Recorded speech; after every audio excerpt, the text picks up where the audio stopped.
चलिए, अच्छा इसके अलावा देखिए एक और फैक्टर है गरीबी का। ये जो फैक्टर है ना गरीबी का, ये फैक्टर ना इंडिया में सबसे मतलब ज्यादा प्रभावी है, सोशियो कल्चर फैक्टर। इस पर काफी डिटेल में मैं आपसे चर्चा करना चाहूंगा क्योंकि एग्जाम में हो सकता है आपको मतलब कोई वैल्यू बेस्ड क्वेश्चन जो है वो आपको इस पे आ जाए। देखिए हमारे देश में ना जेंडर डिस्क्रिमिनेशन बहुत होता है, and because of this gender discrimination means male और फीमेल के बीच में डिस्क्रिमिनेशन, लड़का और लड़की का भेदभाव। Because of this gender discrimination, हो सकता है आप शायद शहर में रह रहे हो या एक अच्छे परिवार में हो, इसीलिए आपको ये फील ना होता हो। अदरवाइज एक नॉर्मल फैमिली के अंदर ये जेंडर डिस्क्रिमिनेशन इतना ज्यादा है कि लड़कियों को पहली बात तो पढ़ाया नहीं जाता, और अगर पढ़ाया भी जा रहा होता है तो कहीं ना कहीं पढ़ाया आजकल इसलिए जाता है कि यार लड़की पढ़ लिख जाएगी ना तो इसको शादी के लिए लड़का आसानी से मिल जाएगा। शादी के बाद जब जॉब की बात आती है तो it's something like that is related to the girl freedom. अब शादी के बाद डिपेंड करता है कि उसका पति कैसा है, उसकी बाकी फैमिली कैसी है, क्या वो उसे नौकरी के लिए अलाउ करेंगे। कई बार ऐसा होता है कि आपको बहुत अच्छी जॉब मिल रही होती है लेकिन वो शहर के बाहर की जॉब होती है, लेकिन आपकी फैमिली मना कर देती है कि नहीं नहीं भाई, जो काम आपको चाहिए अगर शहर के अंदर ही मिल रहा है तो आप कर लो, भले ही पैसे कम हो। तो हम कह सकते हैं because of this gender discrimination एक जो बड़ा ह्यूमन रिसोर्स है in the form of girls हमारे देश का, वो या तो अंडर एम्प्लॉयड है या फिर वो अनएम्प्लॉयड है। या तो जितना पैसा वो कमा सकते हैं उतना पैसा नहीं कमा रहे हैं, या फिर कमा ही नहीं रहे हैं सिर्फ इसीलिए क्योंकि वो लड़की हैं, शादी के बाद उन्हें घर संभालना होता है, बीइंग अ हाउसवाइफ उनका रोल ज्यादा इंपॉर्टेंट समझा जाता है। इसीलिए some in most of the time, not some time, in most of the time we find that a fully educated, fully skilled girl is not contributing to the income of the nation. एक और reason जिसके बारे में हम चर्चा करेंगे यहां पे, जो कि हमारे मतलब हमारे सोशल और कल्चर से रिलेटेड है, इससे हम इनकार नहीं कर सकते, that is caste discrimination.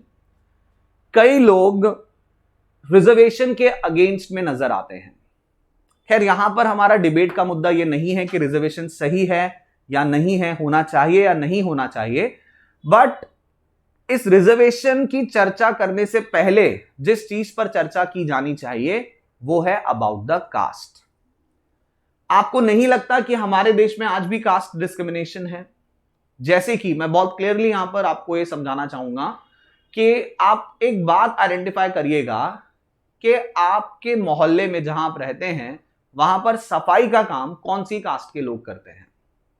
Specifically you will see कि एक पर्टिकुलर कास्ट के लोग ही उस काम के अंदर इन्वॉल्व हैं, हरिजन, जिन्हें महात्मा गांधी ने नाम दिया था।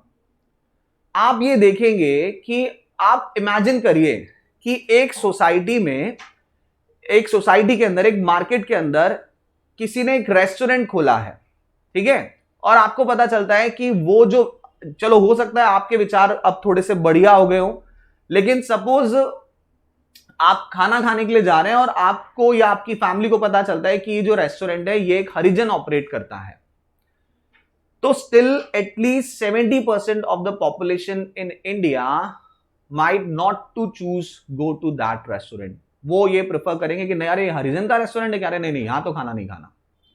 Getting this point? तो हमारे यहां because of this caste discrimination still in this modern India still बहुत सारे लोग हैं जो कि अपनी कास्ट की वजह से ही एक खास काम को करने के लिए बाध्य हो जाते हैं, क्योंकि अगर वो कोई दूसरा काम करते हैं तो सोसाइटी उन्हें इतनी आसानी से एक्सेप्ट ही नहीं करती है। तो again because of this also we can say that कि बहुत सारे लोग जो हैं, बहुत बड़ा एक जो ह्यूमन रिसोर्स है, जो शायद कोई और बिजनेस करता तो ज्यादा पैसे कमाता, कहीं और अगर इन्वॉल्व होता तो अच्छे से इनकम अर्न कर सकता था, वो लोग आज इनकम अर्न नहीं कर पा रहे हैं। इस कास्ट डिस्क्रिमिनेशन की जब हम बात करते हैं तो मैं यहां पर कहना चाहूंगा कि रिजर्वेशन के मुद्दे पर चर्चा करने से पहले हमें कास्ट डिस्क्रिमिनेशन को खत्म करना चाहिए, फिर हमें आना चाहिए इस मुद्दे पर कि रिजर्वेशन को खत्म किया जाए।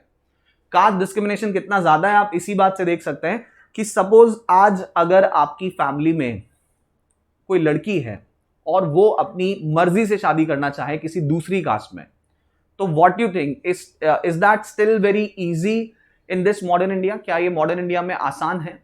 Obviously not. अगर आप इंटरकास्ट मैरिज करना चाहते हैं तो आप कभी फुर्सत में ये बात अपने घर पे बोल के देख लीजिएगा, तो आपको समझ में आ जाएगा कि हमारे देश में अभी भी कास्ट डिस्क्रिमिनेशन है या नहीं, और अगर कास्ट डिस्क्रिमिनेशन अभी खत्म नहीं हुआ है तो पहले इसे खत्म करने की जरूरत है, and then we can move on to other topics like reservation and all. Okay, तो ये कास्ट डिस्क्रिमिनेशन की वजह से भी हमारे देश में गरीबी है। इसके अलावा आप लोग ये बात अच्छी तरह जानते होंगे कि हमारे देश में ना कई तरह के रीति रिवाज होते हैं। जैसे किसी के मरने पर 13वीं का खर्चा होता है, शादियां हमारे यहाँ आप देखते हो कि भले इंसान ने कितना भी पैसा जिंदगी भर कमाया हो, लेकिन शादियों के टाइम पर उसका मन होता है कि नहीं मैं बहुत एक बड़ी शादी करूं, और कई बार लोग लोन लेके और बहुत बड़े कर्जे लेकर के, जो शायद वो पूरी जिंदगी भर नहीं चुका पाते हैं, वो कर्जे लेकर के वो शादियां की जाती हैं। ठीक है, अगर मैं इकोनॉमिकल पॉइंट ऑफ व्यू से देखूं तो ठीक है, शादियों की वजह से देश के अंदर रोजगार भी आता है, लेकिन जब ये जो सेरेमनीज हैं ये आपके ऊपर एक सोसाइटल प्रेशर क्रिएट करने लग जाती है, दैट मींस आपके पास पैसा नहीं है लेकिन फिर भी आपको कैसे ना कैसे इन सेरेमनीज को पूरा करना पड़ेगा। जब ऐसा होने लग जाता है तो फिर ये सारी सेरेमनीज, ये अनवांटेड सेरेमनीज जो है, ये देश की गरीबी को बढ़ाने का ही काम करती है और कोई काम नहीं करती है। इंसान के पास खाने के पैसे नहीं है, बच्चों को पढ़ाने के पैसे नहीं है, लेकिन साहब उसे 13वीं पर तो पूरे गांव को खाना खिलाना ही है, शादी में उसे दहेज तो देना ही है, शादी में उसे लोगों को खाना खिलाना ही है। तो इन सब चीजों की वजह से फिर पॉवर्टी कंट्रीब्यूट होती है। तो ये सोशियो कल्चर फैक्टर्स भी काफी बड़ा एक रीजन है देश के अंदर गरीबी का। लास्टली तो ये एक और रीजन हमने देख लिया है। लास्टली एक रीजन हम और बता सकते हैं, दिस इज क्वाइट सिंपल, इसके ऊपर अलग से भी आपको एग्जाम में क्वेश्चन आता है, that how can you categorize how the unemployment and poverty are related। तो बेरोजगारी और पॉवर्टी दोनों आपस में ना डायरेक्टली रिलेटेड होते हैं।